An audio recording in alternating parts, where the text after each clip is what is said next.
నమో కృష్ణ నమో కృష్ణ. కృష్ణ, నీ మాయ అంతా ఇంతక తండ్రి.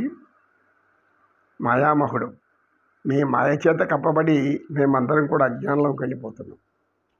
కాసంత దయ ఉంచి ఆ మాయను మా పైనుంచి తీసేసేసి నీ పాదాల చెంత అంత చిన్న ధూళి వారిగా ఉండేట్టుగా చూడు తండ్రి. వేణుగానలోలుడు నీ గీతామృతు మధురము, వేణుగానలోలుడు నీ వీణామృదురవము విని ప్రియమారగదరి చేసెడి శుభవేళ పాడవేళ రాధికా, పాడవేళ రాధిక ప్రణయ సుధా గీతిక, పాడవేళ రాధిక. రాధాకృష్ణుల ప్రేమ అనురాగవంతమైంది. ఇప్పుడు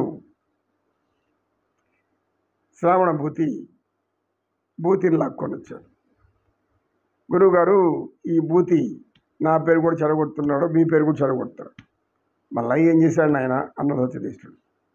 ఏమి చేశాడంటే, ఇతను గాజుల బుట్ట ఒకటి మెడకు తగిలించుకొని ఇంటిలో ఉండే ఆడవాళ్ళకంతా గాజులు దొరుకుతాను పోతున్నాడు. గాజులు అమ్మేవాడికి వేషం వేసుకున్నాడు. అయితే ఈ గాజులు వేసే రూపంలో వాళ్ళు చేపట్టుకుని అట్లా లాగి వేస్తూ ఉన్నాడు. సహజంగా ఆడవాళ్ళ గాజులు అంటే మోసం, రకరకాల గాజులు. మగవాళ్ళు వాళ్ళ గాజులు అమ్మేవాళ్ళు వచ్చి గాజుల పట్టు వేసి వాళ్ళ మనసు ఎలా ఉంటుందో మనకు తెలియదు కదా. వీడు వాళ్ళ కళ్ళల్లో కళ్ళు పెట్టి చూస్తూ నొప్పిగా ఉందా కష్టంగా ఉందా అని అడుగుతూ వాళ్ళని గాజులు వేస్తున్నాడు. ఇంత లోపల ఆ ఇంట్లో వచ్చి వాళ్ళ భర్త బయటకు వచ్చాడు. ఎందుకు అలా చేయి నలుపుతున్నావు అన్నాడు. గాజు పట్టాలి కదా అన్నాడు. పట్టే గాజు వేయకుండా నువ్వు పట్టని గాజు చిన్న చిన్న గాజు వేస్తే ఎట్టబడుతుంది సేపన్నా అంటే ఏమి ఉద్దేశం అనే కర్ర ఎత్తుకున్నాడు. ఇంత లోపల ఆ చుట్టుపక్కల వాళ్ళు కూడా కర్రలు ఎత్తుకున్నారు. ఇదే మరి మా ఇంట్లో కూడా చేశారు, మేము తనివాము అని అందరూ కట్లు ఎత్తుకు పరిగెత్తున్నారు. వాడి అదృష్టం కొద్దీ నాకు అంటపడ్డాడు. వాళ్ళకి నేను విషయం చెప్పాను. అయ్యా వదిలిపెట్టండి వాడిని, వాడు బుద్ధి లేని వాడు ఎవరిని చూస్తే వాళ్ళు అనుసరిస్తాడు, ఇది చాలా తప్పైన పొరపాటే అని ఎవరని వేడుకున్నాను గురువుగారు. అప్పుడు వీడు వదిలిపెట్టాడు అన్నారు. ఒరే భూతి, నా యొక్క విభూతిని పాడు చేస్తున్నావు. ఎందుకు నువ్వు ఇక్కడ ఉన్నావు? ఏదో పోని దయతలిచి తల్లిదండ్రులు లేని వాడు అమాయకుడనే ఉంటే ఇలా పోయి పనులు చేయొచ్చా? గురువుగారు ఇంక మీరు చేయను మన్నించండి, మీరేం చెప్తే అదే చేస్తాను. ఏమి చెప్తే అది చేస్తావా? చేస్తాను గురువుగారు. అయితే రేపటి నుంచి ఉదయం లేచి ఒక చిన్న గొడ్డలి భుజాన్ని వేసుకొని ఎండు పుల్లలు అడవిలోకి పోయి కొట్టి ఎత్తుకున్న వంటకి నువ్వే ఆ పొలాలు తెచ్చి మంట పెట్టి వండు, ఇది నీ బాధ్యత పో అన్నాడు సత్యదీశ్వరుడు. వాడు మహానందం గురువుగారు, మీరు ఇలా చెప్తే ఎన్నెన్న చేసి పెడతాను నేను అన్నాడు. ఎన్నెన్న చేస్తావా? సరే ముందు పని చేయకపోన్నాడు. ఇలా భూతి అప్పుడప్పుడు బుద్ధి లేని పనులు చేస్తూ ఉంటాడు.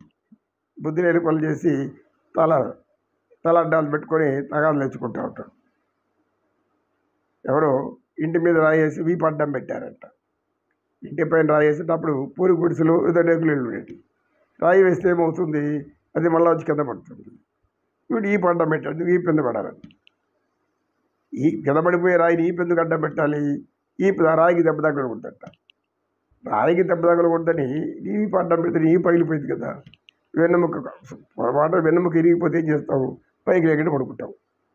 అంటే ఇలాంటి పనులు చేస్తారు అనేక మంది. ఊరుకుండకుండా ఏదేదో ఎవరికైనా చెప్పేసేసి ఇరుక్కుపోయి వాళ్ళు దాని కష్టాలంతా అనుభవిస్తూ ఉంటారు. ఇంటి మీద రాయేసి పడ్డం పెట్టినారు అదొక సామెత కూడా. రాయి వేస్తే కింద పడిపోతే పోనీ, రాయికి దెబ్బ తగలకూడదంటే ఎట్లా? రాయికి దెబ్బ తగులుతుందా, నీకు దెబ్బ తగులుతుంది? ఏ దెబ్బ తగలాలి అర్థం కాదు. జ్ఞానం ఎలా ఉంటుంది మానవులు వీరబ్రహ్మం గారు చెప్పే కాలజ్ఞానం ప్రకారం. కనుక ఇలా బుద్ధి లేని పనులు ఏమైనా చేస్తూ ఉంటారు. ఇలా మనం చిన్న చిన్న జ్ఞానాలు తెలుసుకుంటుంటే ఆనందంగా ఉంటుంది. దైవానుగ్రహం కావాలి అంటే నిత్యం మనం నిద్ర లేచిందే మొదలు పడుకునే అంతవరకు ఏం చెప్తారంటే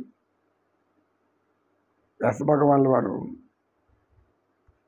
భగవద్గీతలో ఉండేది అంత భగవద్గీతలో చెప్పింది అంతా కూడా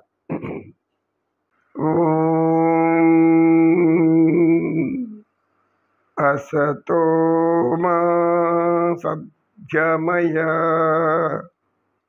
తమసో మా జ్యోతిర్గమయ మృత్యోర్మృతంగమయ ఓం శాంతి శాంతి శాంతి.